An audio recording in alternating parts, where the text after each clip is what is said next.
More than 3 years of killing and maiming had shown Union General William T. Sherman that defeating Confederate armies on the battlefield was not enough to win the war. On November 15, 1864, after taking Atlanta, Sherman's army set out on a 1,000-mile march across the South.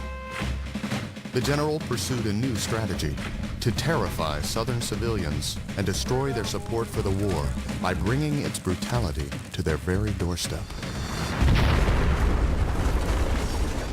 William Tecumseh Sherman was unnoticed through the Mexican and Civil War. During the secession of the South, Sherman left the role of the superintendent of a Southern military college in Louisiana. His roles in the Civil War included commanding a brigade during the Battle of Bull Run, a division at Shiloh, a corps at Vicksburg, and Federal Army during the battle at Bentonville. As the commanding general of the Department of the Cumberland from 1861 to 1862, Sherman had problems with the press, showed emotional problems, and was accused of being insane. After these problems, he began his close relationship with Ulysses Grant.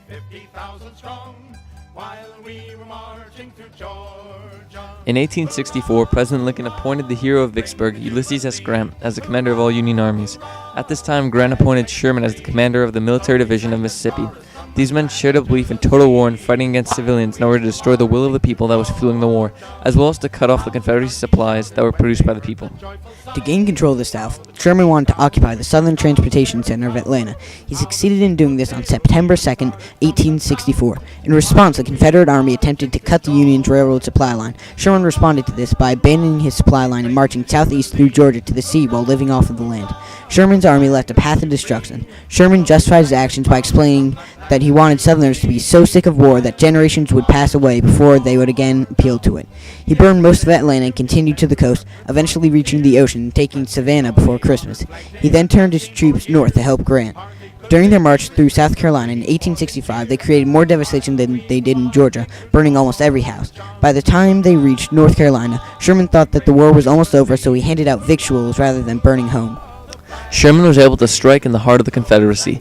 His victories, along with those of the other Union commanders, were the beginning of the end for the Confederacy.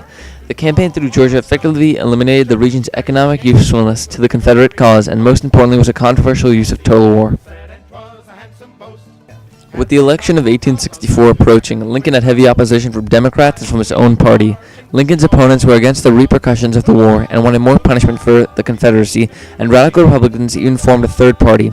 Lincoln's opponent, Fremont, withdrew from the race by the end of September, and Lincoln went on to win the election with 55% of the popular vote.